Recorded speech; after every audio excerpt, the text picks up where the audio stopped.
to abandon ship. Oh no! Here we go!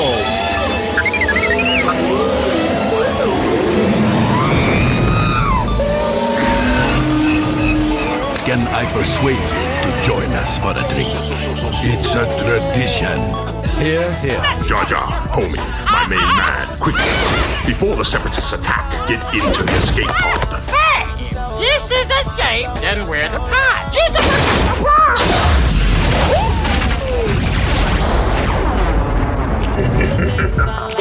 Welcome back to Star Wars Escape Pod and our second Tales of the Underworld after show, talking all about the 3 Cad Bane episodes that happened.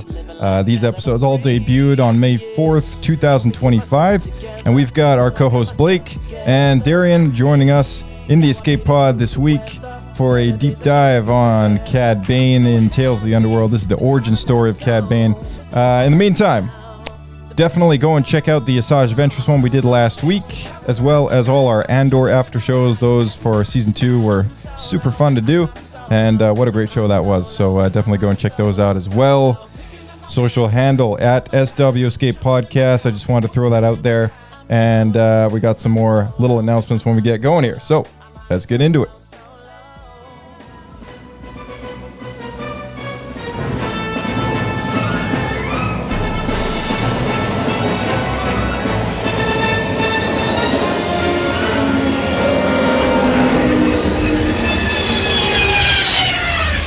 Another happy landing. All right, welcome back, and hello, Blake. For some reason, when I saw you moving that slider for the volume, I just was in my head. I just all of a sudden started hearing the Book of Boba Fett theme song. That one. You mean? Is it still there? Is it here? Jabberwood with fear. You also did not listen to Star Wars Escape Pod. If you know what's good for you, tune in, subscribe, share this show with a partner in crime, and leave a good review. There we go. That's the right one, yeah. That's the one. I had 2 Bobas on the soundboard. I was like, oh, what's this one? Nope, not that one. Yeah, when you that's exactly what went into my head there. Anyway. Yeah.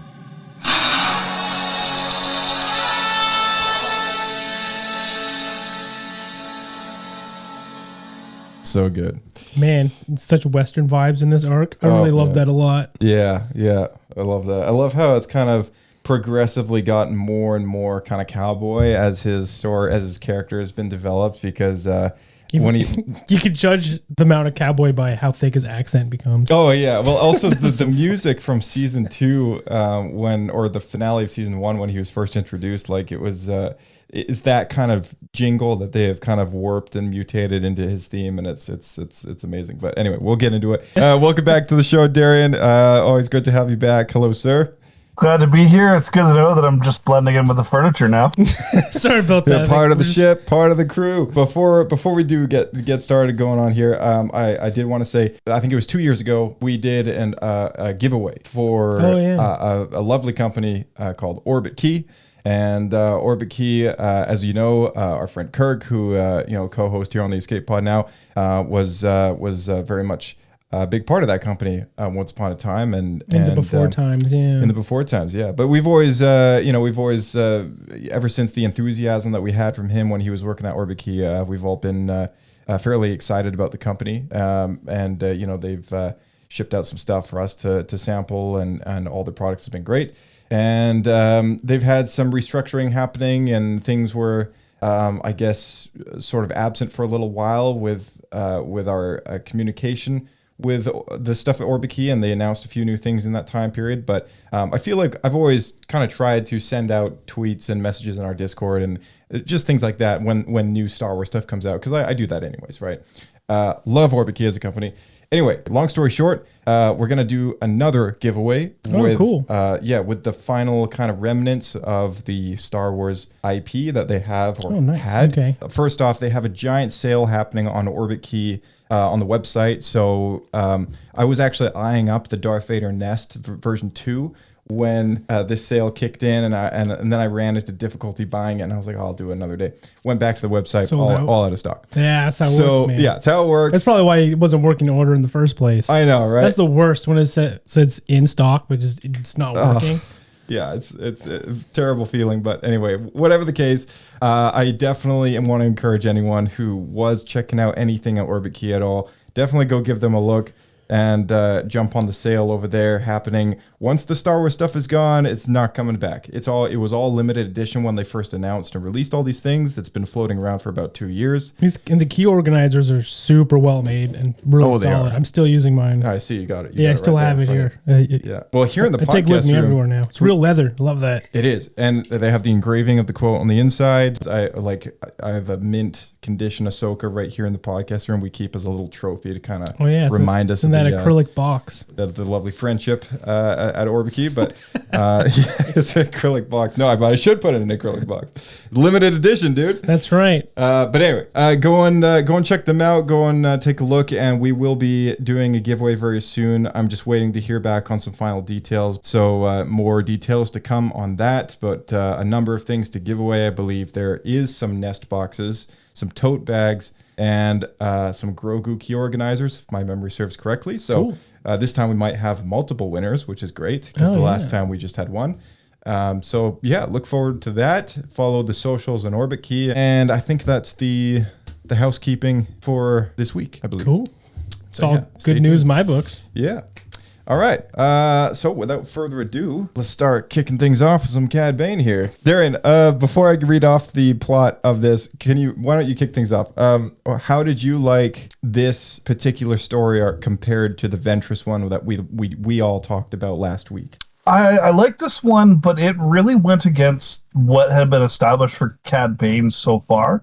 But it didn't go against anything in a bad way, except for maybe the way that Duros are born. Expanded universe? Like Legends material lore about Duros? Yeah, so Duros are normally born through eggs, and they go through like a larvae state. Nemoidians actually like abandoned their children. So I thought it was really interesting because Duros and Nemoidians are the same species, just one's a subspecies. Oh, I do remember reading that. Yeah. I was very surprised by that.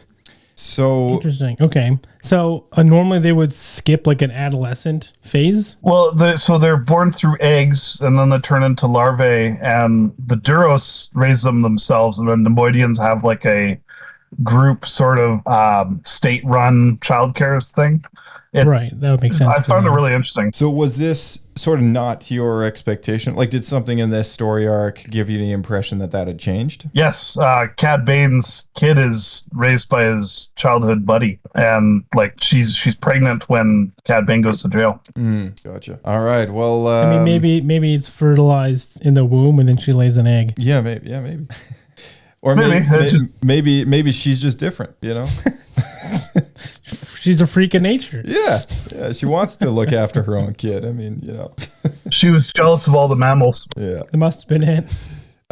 Blake, what did you think of the story arc compared to the last one? I actually enjoyed this one quite a bit more. Yeah. And I feel like I like both characters equally, but this was a specific area that hadn't really been explored as opposed to the stuff on Asajj, which just felt a little clunky. I know we kind of got stuck on that last week. And I'm a big sucker for Western style stuff. So this, just the music and also a lot of the Underworld stuff going on here.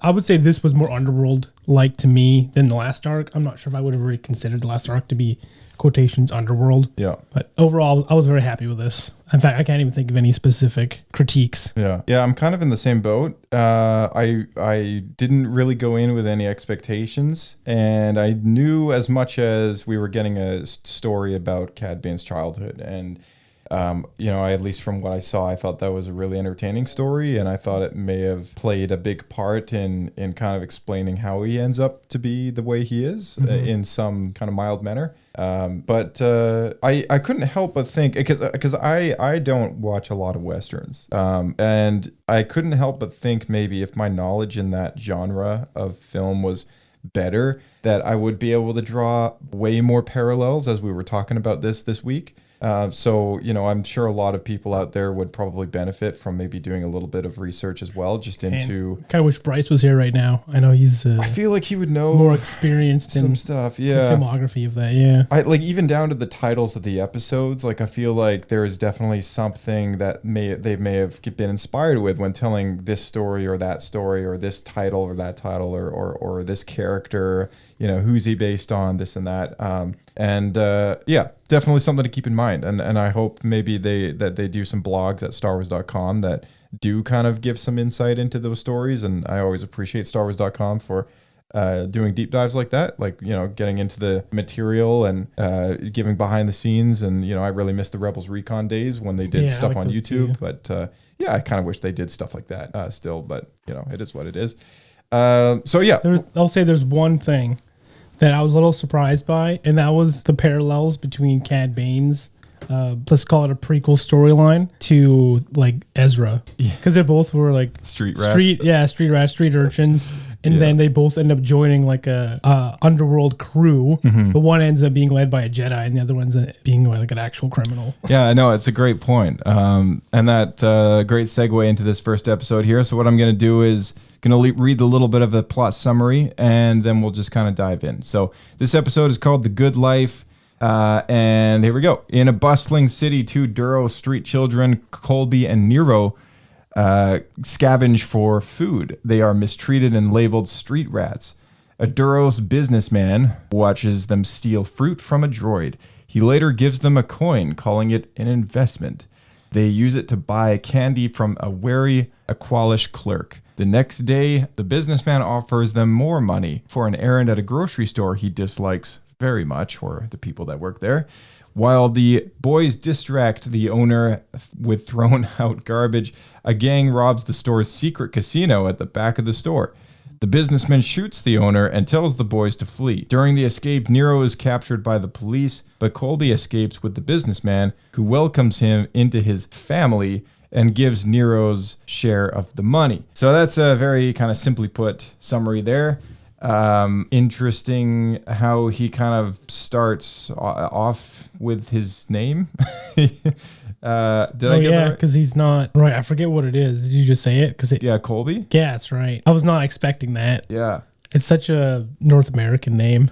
Did you? Yeah. What, was that just a nickname or like? I don't know. Like, his friend calls him that, so I don't know when he changed his name to Cad. Yeah, Darian, what did you think of that? I thought it was an interesting departure from his expanded storyline. It didn't really affect it too much, but I thought it was cool that the guy that joins a gang and has a friend is the one that goes evil. Yeah. As opposed to the one that goes to prison. I think what I really liked about this episode was it really is that, like what you said, Blake, like the street rat label, put on them kind of very early in the episode. Definitely makes it seem like, okay, there was this innocence about them as these two kids that were just kind of scrounging around and having fun together and digging through trash bins and stuff like that. Just trying to find food. Yeah, just trying to find food. They maybe took advantage of people or droids in this case. Yeah. But they also got to survive. So yeah. It's like, yeah, exactly. Same as Ezra. Like, yeah. It was very, or Aladdin. You want to think of it in a Disney perspective, like you got to live, right? Very, kind of more mild, innocent crime. Yeah, trying to do it just get by as honorably or as you can, right? Yeah, exactly. So I think like the comparison there between how Kanan finds Ezra and as a street rat kid and decides to take him on and mentor him is the same way that this very he's a very crooked businessman. He's like not a busindsman. No, he's obviously running some sort of crime ring. Yeah, and for him to take on Colby as a what do you call it? Like a new member of the crew. Yeah, kind of like his ward or something like that. Whatever you want to call him. Like it's getting to episode 2, but it almost started to feel like a bit of an adopted son kind of relationship. There is something there. And, you start to see, okay, this guy is really rubbing off on him, Yeah, I mean, one thing maybe annoyed me a little bit is the guy who recruited or brought in Colby or Cad into his under his wing. he just dressed exactly like Cad Bane. Yeah. Yeah. Just like exactly the same, just the accent's a little different. Yeah. So just another cowboy guy. Yeah. Yeah. Right down to the toothpick though. I think like I kind of like that. It's like you really get that legacy kind of feeling from there being this mentor character that has an effect on what makes Cad Bane this cowboy guy that's gunslinging and doing crazy crimes and to make money, and like he's a character that we know later from season 1 or 2 of the Clone Wars. I think it's season 2. He breaks into the Jedi Temple to steal a holocron. Like, who the heck does that? And when Palpatine contacts him and reaches out to him to hire him for this job, he says, "I'll do anything for the right price." And he's always of this mentality that, like, as long as I'm being paid enough, it's worth it to me. Right. Which many people would do. I think that was kind of the EU Boba Fett thing too. Yeah. Back in the day. So like there's this side of him that you wonder like what to him? made him No that morals? way. Yeah, and like what made him seek out money beyond anything else, right? And this episode is called The Good Life, and the seed planted for him being first off, he's a very susceptible child at the time. He's really given this idea that money solves all his problems. Like money is gonna give him the good life. It's gonna give him the happiness he's looking for. Right. If anything was missing in his life, this is what's gonna solve that problem. And I feel like that's also kind of seen in the moment where did we ever find out the name of the guy who takes him in? Laszlo, was it? Laszlo, that's right. Yeah, when Laszlo approaches the boys and offers them the job when they're going to kind of do the heist or whatever from the grocery shop / casino, he says they'll pay them 5 times as much as the initial investment. And then the boys talk to each other, and the one boy's like, "I don't think we should do it. I don't trust this guy." Yeah. And then Cad Bane or Colby's like, "Yeah, you're right." He turns around, like, "Make it 10." Yeah, exactly, right. And then he trades in his best friend, his almost brother, for those pieces of silver. Yeah, that's a tough situation too, though, because like, what could he do to save his friend from being arrested? The cops already had him, right? So like, the only thing that would happen is he would go down too. Yeah. Well, and what are they gonna do, right? Like I mean, they're kids. Like they're the police droids. Like, what are they gonna do? Put kids in jail? Like, right? That obviously didn't happen. They didn't kill anyone. No, they didn't kill Laszlo anyone. and his team. Right. Yeah, they were just fleeing the scene because they didn't want to get in trouble. They didn't want to get their hands slapped. Yeah. And and look what happened to him, right? Like he was obviously affected by that day, and his friend ended up becoming quite the opposite of what Cad or Colby became. Like he ended up becoming a lawman instead of a criminal, which is kind of funny. Yeah. Because he would have been the one in prison. If I do question what his prison sentence would have been, considering he wasn't actually at fault, really. They kind of just some kid that got tricked into helping. But it is funny thinking someone with a criminal record then can become a marshal. Anyway, sorry, Darian. One was faced with consequence while the other was rewarded for the terrible behavior. So I didn't find that hard to believe. And this is like, if you look at the first couple episodes, it's very 1920s in the style of it. It's the bad guys are the Western guys, and then the other people have the attitude of like Great Gatsby, Annie, and Oliver sort of idea. Even the way that they're dealt with and like the criminal underground abusing orphans is kind of like out of Oliver. Oh, interesting. Well, there's some old movie references for you. Yeah, at least one of us had them. We're glad you're here. Do you know where Cad Bane was based off of? Yeah, it was Clint Eastwood. Yeah, thank you. Man with No Name. Yeah. I thought it was The Good, the Bad, and the Ugly, Lee Van Cleef. It may have been that as well. I think it was definitely a Clint Eastwood character, though. Yeah. I feel like The Man with No Name sounds very familiar if I think back to like any interviews that I heard of, but that other The Good, the Bad, and the Ugly sounds like a familiar movie as well. So like I don't know if maybe my memories are cross-wired here, but it's a Clint Eastwood movie. It's probably his most famous one. It was huge when I was a kid. And Lee Van Cleef is kind of like the vicious. Yeah, He's one of the trio, but he's the one that will do anything for a dime, sort of thing. Yeah. He seems honorable, but at the end, you see that he's truly the most vicious of them. Yeah, Lee Van Cleef. Yeah, I know. That George really wanted the character to resemble Lee Van Cleef, the actor from The Good, the Bad, and the Ugly, explained in 2008. So, Yeah. Okay. Yeah. Same Okay, movie, different character. Yeah, same movie, different character. Yeah. So very, very great. Great start to the arc. I thought it was a really nice introduction to kind of how these boys get separated. What's that hook, right? Like, what's the seed that's planted? What kind of life they had before, and all that stuff is very important. So, I had a couple small notes. I will say one thing that really took me by surprise, I do find kind of jarring between episode 1 and episode 2, is Cad Bane's voice. Oh yeah, It just changes so much. He just has no Western accent at all in this first episode. I think that's kind of another thing that they give you the idea that has rubbed off on him as he's Right. grown up. Like Then it sounds like he's almost like doing it on purpose. he's adopted the accent of his. That's like if we moved to father England and then figure. tried to talk with an English accent. Yeah. I guess if you're young enough though. Right, you pick up a bit. Yeah, like It was a lot though, because I think it's like age 13, your accent kind of like solidifies. It doesn't change yes. a lot after that. So my mom used to be she's English, but then she grew up in Holland and then she eventually moved here. But she used to have a British accent, like back when she was a kid, and then she worked very hard to try and lose the accent because Okay. she wanted to try and fit in with like other people here, right?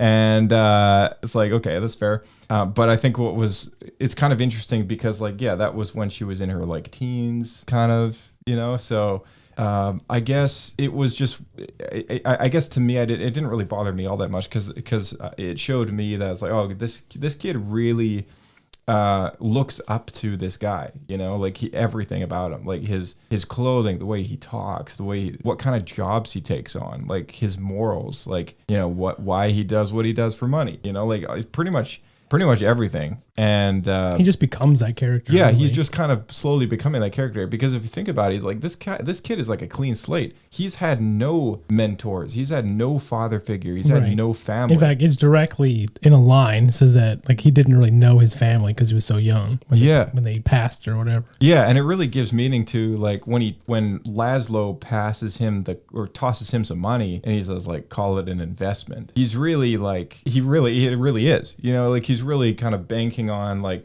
these kids will see the value of this, or at least one of them will, and I'm gonna essentially gain their loyalty. It's like cheap loyalty, buying someone who is desperate like that and of that age, very susceptible. Give him a taste of the good life. Exactly. Impressionable. Yeah, impressionable. Yeah, that's the word I'm looking for. Eat all the crunchies that they want. All right. Yeah, I love that they call that the good life. They get some candy and it's like, oh, it doesn't get better than this. Yeah, they're still just sleeping in an alley like trash cans. Yeah. Did they ever see what planet this was on? Was this Duros? I think it's Duro. Duro, okay. I think so, yeah. I'm pretty sure this was Duro. Because there's just so many humans. There was a lot of Duros as well, but there's way more humans than I expected. Yeah, maybe it's just the variety of models they had to choose from. Maybe they didn't Could have be. very many. I did. Duro. I did see some Mandalore models in this. Yeah. Yeah. All right. So let's. Also, first time we ever saw a fat Duros. Oh yeah, Yeah, that's funny. Yeah. The casino guy just looked like a walrus. Loved it. Loved it. All right. What are we gonna give this for Pablo points of Poodoos? We got to keep things flowing here. So Do you want to do them at the end or as we go? we'll just kind of do them as we go. Okay. So our rating system on the podcast is actually, well, I don't know what the heck. Do you want to do them now or at the end? Let's do it at the end. Okay, we'll them do. all Okay, together. we'll do at the end. We'll do them all separately at the end. All right. It's a little teaser. Psych, everybody. All right, let's move on to the next one. This one is called A Good Life, or sorry, A Good Turn. So we got the first one is The Good Life. Second one is called A Good Turn. All right. In an industrial area, a young boy and others pass a device to a man who brings it to gang members. Colby wants to join Laszlo on an operation in his old neighborhood, but Laszlo orders him to stay and Aaron to watch him. Laszlo departs with his crew. Later, their ship crash lands. Laszlo is dead, killed by lawmen. Colby takes Laszlo's hat and vows revenge. Colby and Aaron arrive at a desert planet in his old neighborhood. Colby, now called Cad, meets his childhood friend Nero, now a deputy marshal. Cad warns Nero to stay away from his messy business, and Nero warns Cad against causing trouble. Cad learns the marshal killed Laszlo and promises revenge. Nero insists the authorities are improving the area and advises Cad to leave. Aaron convinces Cad to go, sharing a look with Nero, and Aaron tries to dissuade Cad from revenge, warning of the danger. He ignores her and leaves. She follows, concerned. Nero enters the police station, placing his blaster in a locker. The marshal asks if he reached Colby, noting Colby's stubbornness and the potential for escalation. The marshal tells Nero to be ready, and Cad throws a grenade into his old candy store. Police droids respond. Nero rushes to his blaster, but the marshal tells him to stand down and takes his own weapon, stating it's not Nero's decision if Cad lives. Aaron sees the explosion at the burning store. The marshal finds destroyed droids and hears Cad. Cad, identifying himself as Cad Bane, confronts the marshal. Both reach for their blasters. Nero leaves the station. The marshal demands Bane's surrender, and they draw weapons. Nero arrives and pleads with Cad not to shoot, distracting the marshal. But Bane shoots the marshal, who also fires, hitting Aaron instead. Aaron tells Bane to flee, but she refuses. Nero grabs the marshal's blaster as the police arrive. He tells Bane to surrender. Bane tells Aaron he will finish it. Aaron throws Bane's blaster to Nero, calling Bane a traitor for giving her no choice. Bane is arrested. Nero asks if revenge was worth it, and Bane replies, it will be. So there was a lot that actually happened in this episode. It was very, very much about the falling out of this relationship between him and Nero. Yeah, childhood friendship. Yeah. And that was kind of crazy to see. And you also kind of got to see Nero's mentor, who is the marshal that runs the police department. You know, even though it was droids who captured this kid as a kid. I think it's just the two of them and like a whole bunch of droids. Yeah, I think so. Because they're trying to like clean up the area and rebuild order to the community. And so it's possible. I forget if this was confirmed in the story, but it was definitely possible that that the marshal has had a very large impact on Nero, just as Laszlo has had a large impact on Colby. So you kind of have those parallel stories happening kind of at the same time off screen with the other one. And what a climactic ending. So Darian, what do you think of this episode? I thought this was a really good episode. It was filled with a lot of character development and a fair bit of action. Like, this is where Bane really grows into who he becomes, and you get to see the flaws that he has right through the Clone Wars in its more raw form, like his impatience, he really always wants to kind of follow this weird morality that he tries to like use his patience and whatnot overriding that, but he never really truly succeeds. So I thought that was interesting, seeing that unbridled. Where do you guys think that this takes place in the timeline? Because I was thinking about this too for the third episode, because there's definitely a time jump between these. Yeah. So I was trying to kind of get an idea in my head of how long each of these were. I'd say the third episode's probably 5 to 10 years before the Clone Wars, because he still needs time to establish himself as a bounty hunter between being this like weird outlaw to the Clone Wars. Like in the Clone Wars, he had already been established as trying to overtake Jango Fett as the best bounty hunter in the universe. In the universe. I like that. I always say galaxy, but yeah, no, it's definitely the universe. There's no one in our galaxy that's like any better either of those guys. That's right. Yeah. Well, remember, there's multiple galaxies in Star Wars. That's true. Yep. No, good point. Blake, what do you think about this one? I don't know if I could add much more than what Darian said, honestly. This was a really good episode for just seeing that arc of seeing Cad Bane kind of come into how we see him in the Clone Wars. But yeah, just a little bit rougher. And we'll see in episode 3 after he's had time in prison, like he's more solidified into what we're used to. Yeah. And just seeing that him having to confront his innocent past and then choosing revenge over anything else, really. Yeah. And the thing that took me by surprise the most, because at the beginning of the episode, when Laszlo tells the female Duros to look after him, I just something about the way they had talked, and you can't really tell age too well between the different Duros characters. Yeah. I thought she was going to be more of like a mother character. Yeah, I think maybe she might be like maybe a couple years older, but not by much. Yeah. I think she And was then- just maybe more kind of like there as a, hey, just watch him, and because he's like the most inexperienced of the group, I guess. Yeah, and but then you see towards the end, like it's very obvious that they have a relationship. Yeah. But that I didn't think that was narrowly told very well. Right. I don't know. Maybe you guys saw that differently, but No, I totally didn't see that. The way that they played it off in the third episode, I was like, oh wow, they kind of got together. yeah. There's a lot more revealed there too. Yeah. Anyway, yeah, but because I was gonna say because of that relationship with her going into the third episode adds this extra dimension to Cad Bane that I never really had considered before because he is very Stoic? No, I was gonna say like he's never seemed like he's been interested in any sort of relationship. No, through, he isn't. Through Yeah. Clone Wars, celibate. That's the word I wanted. Yeah. Celibate. Yep. Which I never really thought about, but because I feel like if you do westerns, they're always kind of ladies' men.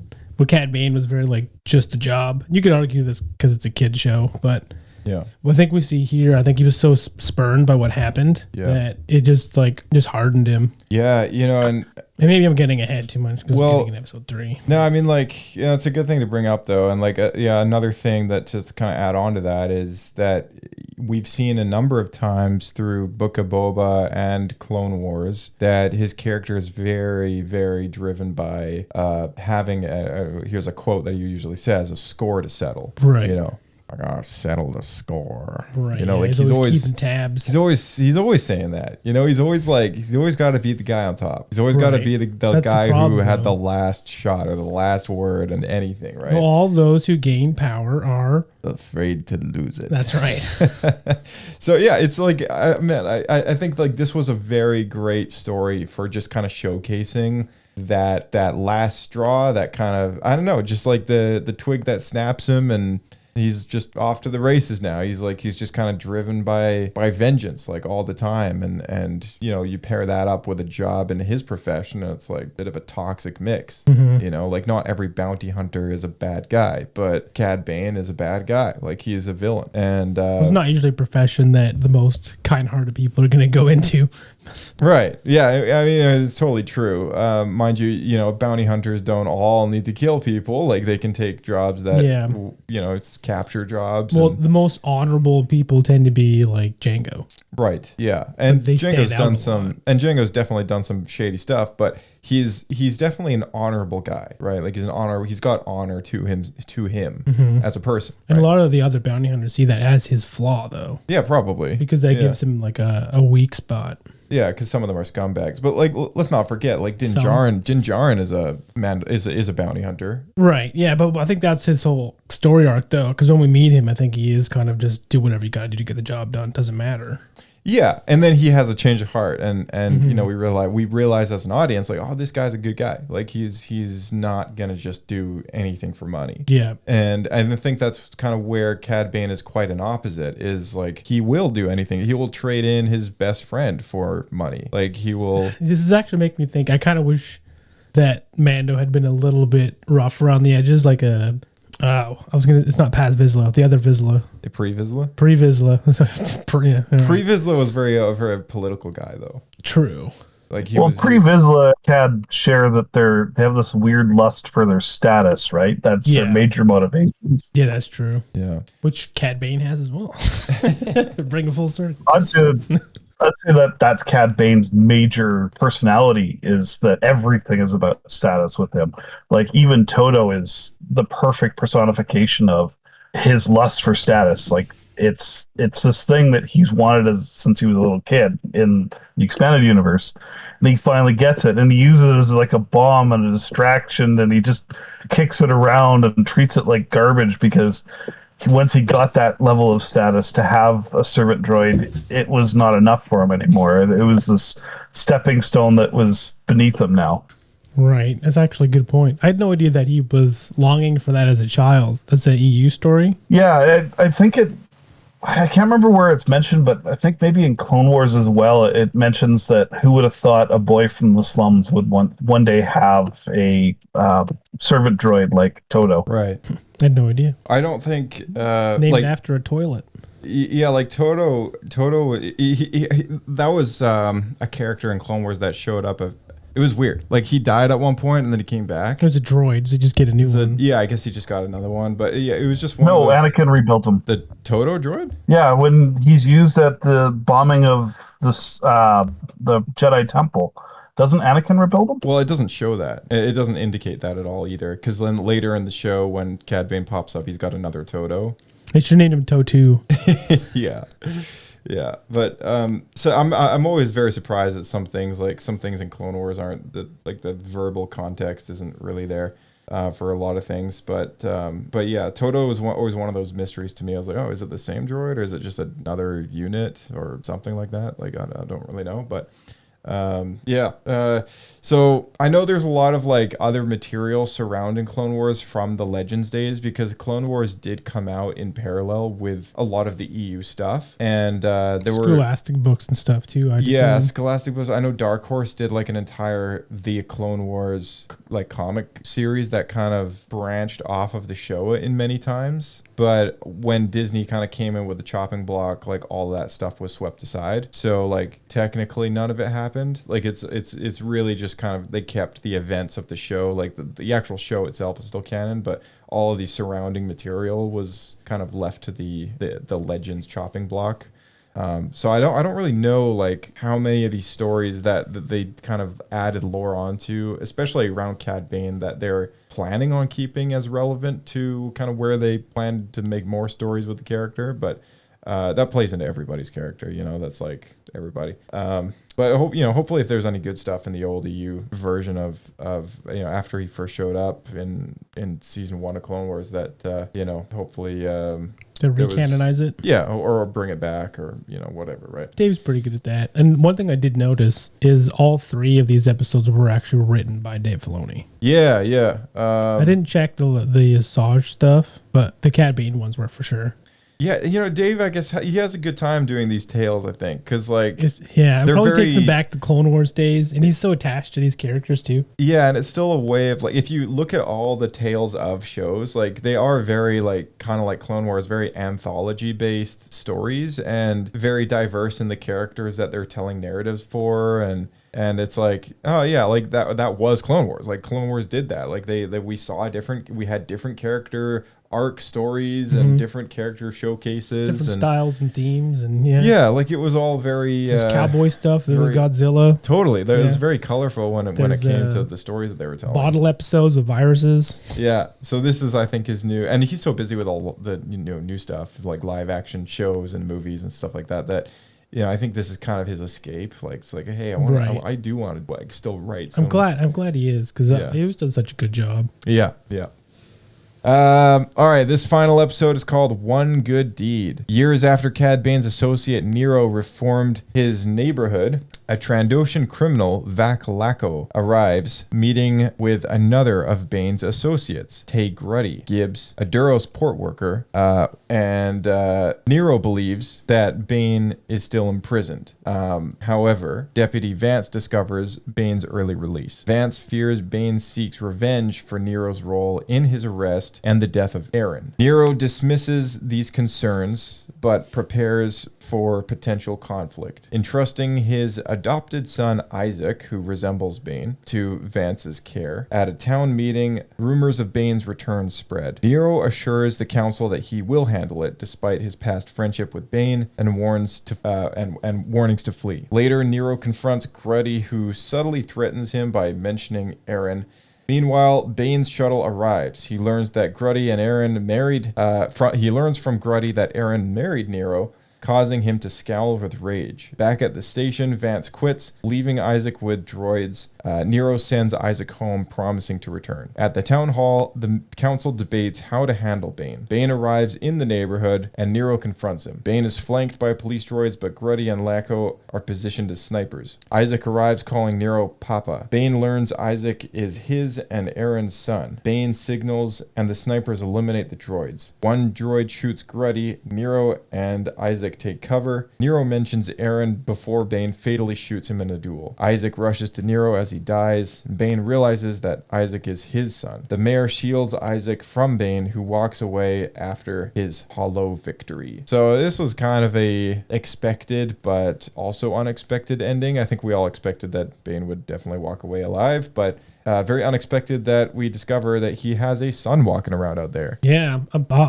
until they revealed that twist, I really expected Cad Bane to be ruthless and kill the child as well for no loose ends. Because I would feel like, really, in life, but also in a lot of stories, that kid is now going to want to seek revenge. Yeah. So he's definitely leaving like a really big, potential enemy at some point. Oh, for sure. Yeah. Yeah, Darian, I took that as, well, specifically with the child, I took that as like Bane's last shred of decency is leaving his ex-lover's kid alive. I don't think it really matters to Bane that it's his kid. Like for a moment it does, and then he just kind of goes, eh. So that was where I kind of went with that. But I found it was interesting that the uniforms from these guys went from these kind of decadent, it works as both nice clothes and as a police officer, to like this very militant sort of SWAT style clothes for the police. I thought that was really cool. And all of a sudden the streets are a lot cleaner and more organized. Yeah. Because the first couple episodes, there's garbage just everywhere. Yeah. That's a good point. I didn't even realize that transition. So you kind of see the militarization of the police, but also everything becomes more stable. Yeah, like it's not like a lawless town anymore. Mm-hmm. Yeah, that was cool. Yeah, you're not seeing the underbelly of crime all over the place. It actually seems like this world has kind of corrected itself, but it's maybe gone a little too far in some ways. Right. Police state, yeah, interesting. And there's way more police droids in this episode. I felt like you really see the number. Definitely, they got like a mini army going on or something. Yeah, and every time you see Bane's men, they're disrupting the way that this society works. Like when they come in on the swoop bike, everyone's trying to get out of the guy's way, and like everyone's turning to see. I can't think of the species name. The alligator people. Everyone's looking at Trandoshan? him. And the Trandoshans. Yeah, everyone's staring at him at the beginning. When they go into the bar, everyone looks super uneasy at Bane's men, and like we shouldn't be enjoying alcohol like this at this time of day. Like you guys worry the locals. Yeah, all the subtle things, pretty neat. Yeah, very subtle. Yeah. So, how long do we think Cad Bane was in jail for? Well, didn't they say I think he was like? Because he was out early. Was it he was 10 out, years? He was out 5 years early, but I'm not sure what his full sentence was. I think it was 10. It seems about 10 because in the second episode, there are these very like early 20s, late teens body types. They're like super skinny. And then when we come back, they look like late 30s sort of idea. They filled out quite a bit. They're muscular. Their cheeks are out. So maybe that's our cue then. Maybe that's the 10-year sort of time frame given in this episode for context is the same 10 years that we have between episode 1 and 2. I wonder, like Star Wars episode 1 and 2, Phantom Menace, Attack of the Clones. I wonder if that 10 years is supposed to be the same. Like it matches. Yeah, I wonder if it's supposed to sync up like that. Because Cad Bane doesn't seem that different when we see him in Clone Wars. So I wouldn't think he would age significantly. Like I think a decade would be too much. So I think you're right. I think it's got to be pretty close. Yeah, because Attack of the Clones happens and then Clone Wars happens. Yeah. Right? So like I wonder if that's kind of supposed to be the way things... Same thing Darian said, though. He's got to have time to become the #1 bounty hunter. At least, that's Django true. dies. Maybe it's offset ever so slightly then. But like, I don't know. That is... Well, I guess he has that window between 1 and 2, right? Oh, sorry, I'm getting mixed up because you're saying it's this over that same period. It would have to be somewhere there. This is probably about this time of Phantom Menace, I would think. I don't think it's 10 years until we see him at Clone Wars. That's a long time. Yeah, I don't Unless know. Duros age slower. I don't know. Yeah, they must. They must. I think they're actually slightly faster than us. Well, then that makes no sense. Yeah. Yeah, Bane lives way too long throughout. Like in Book of Boba Fett, he'd be like 100 or something in the original expanded universe. See, that's why I think That's the twist. It was his son. I always thought that humans were like basically one of the shorter lifespans. Normally they are. At least in typical fantasy stuff. Yeah. Like I feel like almost every alien species in Star Wars lives longer, just in general. So maybe they're trying to do that for the Duros now too, which would kind of make sense. At least seeing how this plays out, with his age and everything. Maybe they're just not paying attention. I'm sure if Dave wrote this out, he probably had some idea in mind of timing. Yeah. But Yeah. Interesting. All right. Well, but to lead off of that, one thing that I'm not as keen on, and maybe bugged me a bit, is the jump between. So he goes to prison, and then he comes out, and suddenly he's like a better gunslinger, and he already wants his dual pistols, and he's got like all his gear and everything. So like, how did that transition happen while he's in prison? I see. Okay, so because he only had one pistol before, now he's dual wielding two. So it's like there's such a massive change to do while you're in prison, because you're not going to be able to practice blaster firing. They don't have like a range. I think something kind of something wiggles at the back of my mind with that, and that's just the way that I've seen prison life kind of play out in the movies and everything. I guess it's very possible that he became notorious in the prison itself. And persona-wise, yes, but I'm talking about skill. Because was he officially? Did it say if he was officially released early, or was he was released on a technicality? A technicality. It was so funny. He was on good behavior. Right. Yeah. There's no way. Right. No, so it was a technicality. See, my opinion is that he gained a reputation in the prison itself. Probably. And that's where the notoriousness comes from. And that's where kind of the tales start to spread. Yeah. And then by the time he takes that job from Palpatine, like when he contacts Cad Bane, I feel like, because that's like this, I don't know, it's like the second time that we hear of the character, I think, is that's the second story arc. He shows up at a finale, like season 2 or something, right? Yeah. The thing is with Clone Wars, and this is where my brain kind of starts to trip a little bit, is I think it starts with the first chronological appearance of him. Mm-hmm. I think might actually be that story arc, because I think the Holocron heist, or sorry, the Zero the Hutt liberation episode, I think takes place later, like much later in the show. Yeah, I know it's so I feel like when we first chronologically get introduced to Cad Bane, I feel like that is the episode. Like that's like Palpatine is reaching out to this kind of scumbag, really, this very twisted, dark bounty hunter that's willing to do anything for money.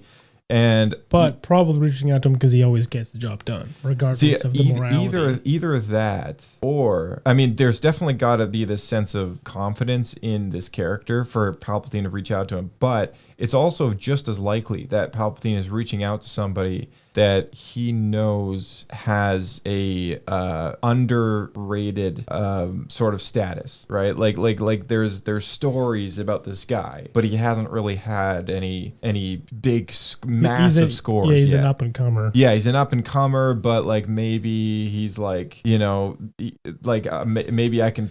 Palpatine's getting in the investment early. Yeah, exactly. Kind of like how Laszlo hires the kid. Maybe Palpatine's like reaching out to this guy. He's like, okay, this is a really capable guy based on what I've heard. Yeah. But he hasn't like done anything exceptionally notable as of yet, right? So maybe that's the first big job, and then from thereafter we get his story through Clone Wars. But maybe that's supposed to be the moment now where he becomes the greatest bounty hunter in the galaxy. Is like, oh dang, this guy just broke into the Jedi Temple. Like he friggin' set off a bomb in there. That's all post Jango. I feel like there's supposed to be competition between Cad and Jango when Jango's alive. Well, yeah, there definitely is, because like Jango's whole, or Cad Bane's whole motivation with Boba is raising Boba to be his father. He even says a few times, that's not what your father would do. That's not what your father would want.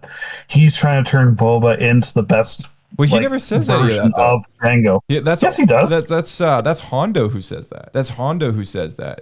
Cad Bane never actually says anything like that to Boba. That was the story arc that we never got. Yeah, which I really wish we did. Yeah, because that really solidifies Boba Yeah. into this like half cowboy, half Django character. You're talking about the episode where Boba tries to assassinate Mace Windu, right? Like that story arc. Okay, maybe I'm mixing it up. I need to go back and watch Clone Wars again. So that was kind of why I very much miss that unproduced Clone Wars arc, because like I feel like it would have filled in a lot between their two characters, but just in general, like I feel like from the canon that we have, like from the story that exists within confirmed canon material, there has never been any point where Django and Cad Bane Django and Cad Bane. There's never any point where they are confirmed to have met or crossed over or worked with. They only know each other together at some point. Yes, because in Book of Boba, Cad Bane does reference Django being Boba's father, right? And he knows him by reputation, but at the very least, he knows him by reputation, right?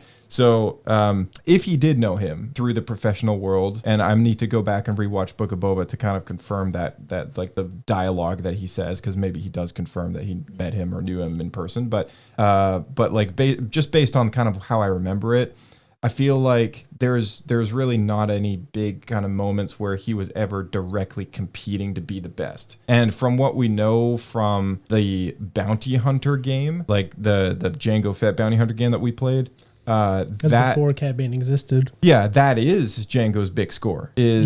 That's what makes him so famous, and that's what gives him sort of this underworld reputation, is like, man, he just took down like a Khmeri Vosa, who was like a force wielding kind of fighter, and the tales spread. Right, and then there's a 10-year gap between that and start of Clone War. Exactly. So and at that point, 10 years ago, Cad Bane was just like in the second episode here, very likely a kind of a teenager, like late teenager. So I feel like Django is older than Cad Bane like that's the way it's supposed to kind of play out. Probably about a decade. And so like that's why I don't think that there is ever this direct competition between the two, because eventually that after the 10 years that Cad Bane's in prison, not too long after Django bites the dust in the Geonosian arena, the Clone Wars break out and begin. Cad Bane, very shortly after the war begins, gets hired by Palpatine to steal a holocron, right? So there's got to be there's definitely a couple months in there where he gains some reputation in the underworld, but I don't think he is at the top when the show begins. I think that is the story we're watching in Clone Wars, is him getting to the top. So just throwing it out there, because I think like based on what we've seen, like that's kind of how it plays out at the moment. I mean, something could change that, but in one of the books, Cad Bane says that he's the best, and that he's bitter about people seeing him as the best only because Django dies. It's probably not canon though, right? Like which book was it? I don't remember. I've unfortunately, I read a lot of the books close together. Yeah. But I know that is a motivation for him, that was why he helped raise Boba. Yeah. Yeah, I don't think because I haven't read any Clone Wars book that is canon that has Cad Bane in it. So like that's why I'm coming at this from the new canon perspective here. Does he even raise Boba anymore at all? Well, that's the thing, is like I don't think so. Which is really annoying. Now that they've chopped that story. I like that story. Yes, I know. It's kind of annoying that it is annoying that they chopped that out, but that's what I mean. Like I think anything that isn't confirmed canon, especially any book that predates the Disney era, because let's not forget, like Cad Bane first introduced in season 1 of Clone Wars, that was like 2009, right? Like that was a while ago. So there is a lot of legends, material, and lore based on this character that has now been wiped clean with the ushering of the new Disney canon, right? So that's why I mean, like, there's definitely going to be some discrepancy here with this animated story and some of the old material that was done outside of the Clone Wars TV show. But I think what we're seeing here is kind of this is what actually is happening, at least in the canon world, like this is the actual story with the events that lead up to his rise. And I'm just trying to fit the pieces together in my mind, going like, okay, I think this changes things, because like, the story material that Darian references is definitely how people probably might be familiar with his character. Yeah, and at least still viewing him through that lens. And I know that we've had these chats before, and we've always also had the impression that him and Django did have some sort of rivalry, and he did kind of eventually get that number one spot after Django died. But this story arc in this show, this changes things, and it's one of those, at least from the old EU, right? Like, it changes things from above how we know it to be. But it brings it back to that discussion again of like, okay, how many things do they reuse? How many things do they not reuse, from the old EU? No, good question. Yeah. You didn't answer my question of how did he learn to dual pistols and be such a sharpshooter and a quick draw while in prison? Okay, I do have something to say on that. Okay. I don't think he necessarily actually did, because when he goes into that gunfight, he's got two shooters set up from elevated positions. They're both dead. 45 degrees to him. Yeah, but he didn't go into that situation with confidence. If that was Cad Bane in Clone Wars, he would have probably taken on the three guards and his buddy by himself. Yeah, because he mostly works alone in Clone Wars, right? That's true. Yeah. Yeah, I totally agree with that. Yeah. And also I feel like he is a naturally skilled guy, like let's not forget there was some kind of 10-year window there or less that he grew up with Laszlo being his mentor and his trainer, and he learned from Laszlo, who maybe at that time was maybe one of the best, right? And if not, maybe he was just I consider that, but a 10-year gap in prison with not being able to practice can make you pretty rusty. Oh yeah, I mean, who knows? Yeah, and this is a little bit different, but I was expecting him to break out of the prison, because I feel like there's a point in Clone Wars where he has to break out of a prison, and he's like, I've done it before. So it's like a really missed opportunity here. Yeah, that's true. That's the Cube episode when they're rescuing Zero, I think. Yep. Right. Because he hasn't exactly figured out how to even get down to the incinerators. Yeah. Yeah, and I get that it's a different prison, but I just felt like that would have been a cool nod and reference. Yeah. I think it was also that little quote in Clone Wars, probably a nod of the head to maybe the few times that Cad Bane was possibly captured and then mysteriously showed up again. And that's what I mean by sometimes the dialogue's not always there to confirm certain things, but it may have been a little hint that oh yeah, any time that we saw him may have possibly get arrested or captured, and then he shows up again doing his job later. It's yeah, he broke out. Right. Or Palpatine just got him out on technicality. Right. Yeah, exactly. So all right, so we should probably wrap things up here. Pablo points and poodoos is our rating system on the podcast, so let's go and explain that.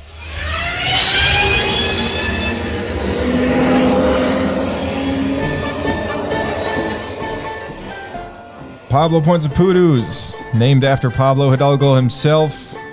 Hopefully he has a laugh if he ever hears us. 3 Pablo Poodoos is the worst of the worst. 2 Pablo Poodoos is bad. 1 Pablo Poodoo is not good. A Bendu is a 50% score. 1 Pablo point is good. 2 Pablo points is great. 3 Pablo points is the best of the best of the best. So let's start with the first episode here. We'll start with you, Darian. What did you think of The Good Life? I give The Good Life 1 Pablo point because it showed us a different story than we were expecting that didn't interfere with his story too much. 1 Pablo point. All right. Alrighty. Blake, what'd you give the first one? The first one, I think I'll give it a 2, because I thought it was a really good introduction to the background of the character, and it set up everything to come. And just seeing Cad Bane with a different name in such a really kind of wholesome world, because we only ever see him really as this kind of dark character.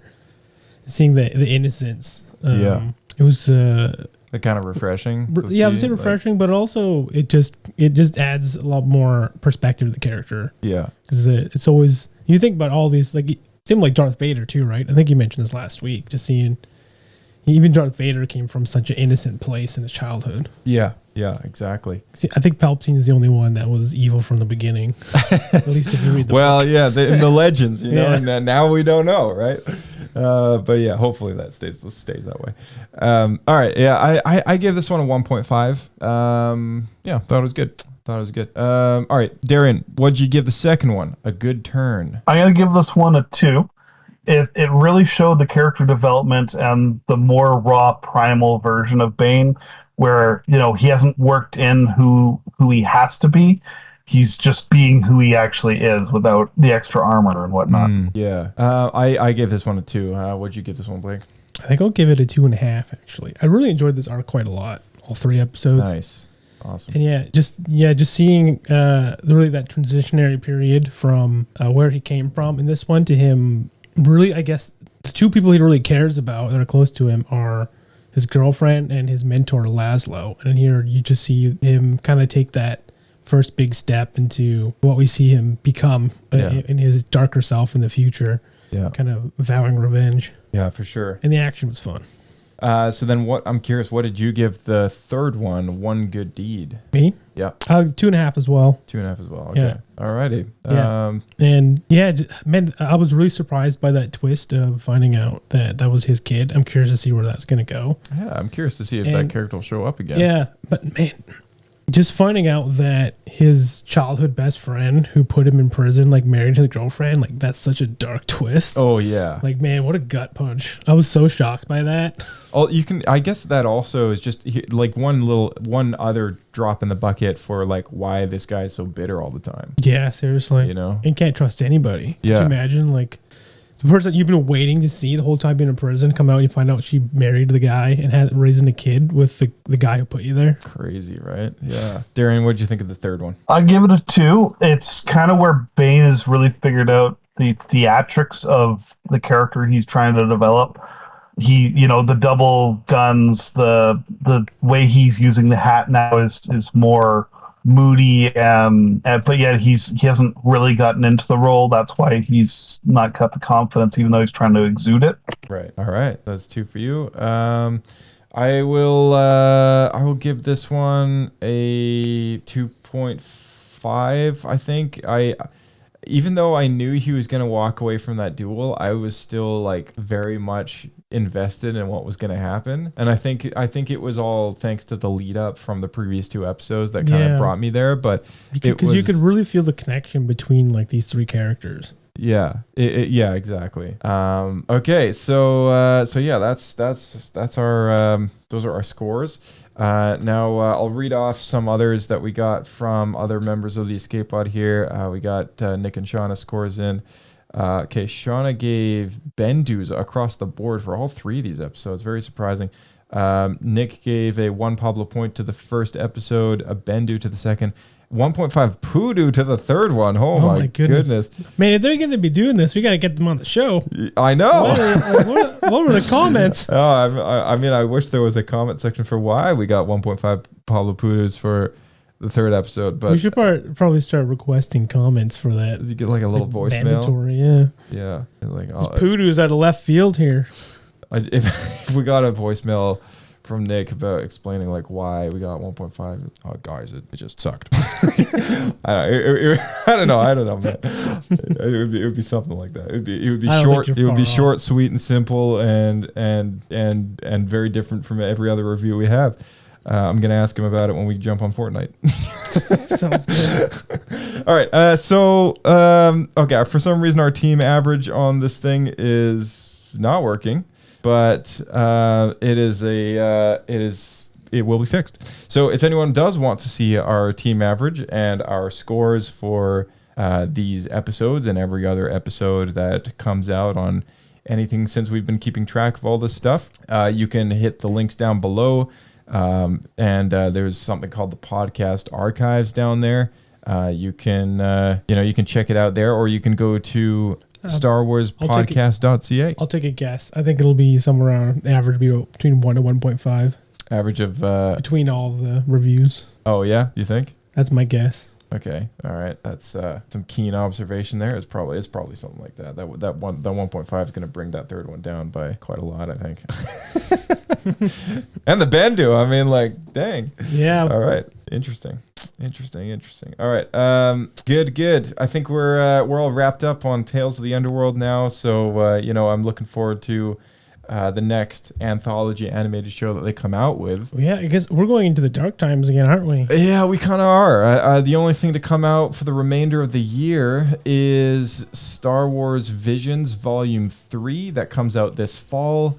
And that is it. And then we, I think it's a next year thing, but the Visions 3 Volume 3 spin-off called The Ninth Jedi. It was like the Visions Presents project. I think that's a next year thing.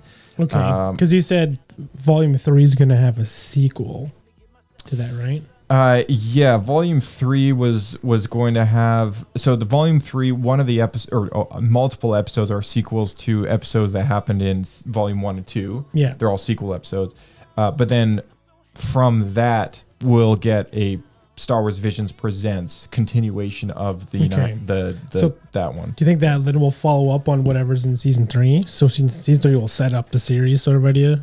It's certainly possible. I think the Visions Volume 3, like watching that episode, which is a sequel to The Ninth Jedi, I think that'll set up the continuing show. Okay. And yeah. So definitely go and check that out. I don't know if you've seen anything on that, so I think we're all just speculating, but... Yeah, I like we've only seen a title card. And there's a lot to infer, but I guess just like timing wise, that's what I would expect. Exactly. But the Visions Season 3 is the only thing coming out for the rest of the year. The next big thing, of course, is The Mandalorian and Grogu hitting theaters next year, May 22nd. As well as the animated show Maul Shadow Lord in 2026. It's literally a year away. It is. There's like nothing else coming out this year. So we have next up Cue on the tumbleweed. Yeah, I know, right?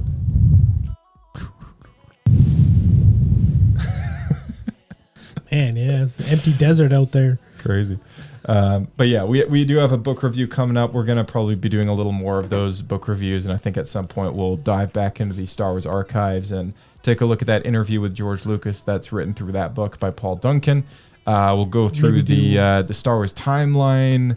So we're doing what happened with Cad Bane at this point? I think we've already done one, but it's funny that we didn't remember enough specifics. It's been a while. If we did do one, yeah, then I'll put that as a thumbnail at the end of the YouTube version of this thing, and yeah, I'll be sure to tweet that out. But anyway, thank you guys, thank you Darian, thank you Blake for coming on. We'll see you in the next one. This is the May. We'll see you out there. Keep flying. May the Force be with you all, and we will see you in the next episode of Star Wars Escape Pod. Don't forget about Orbit Key and all those links down below. Check the description for details. See ya.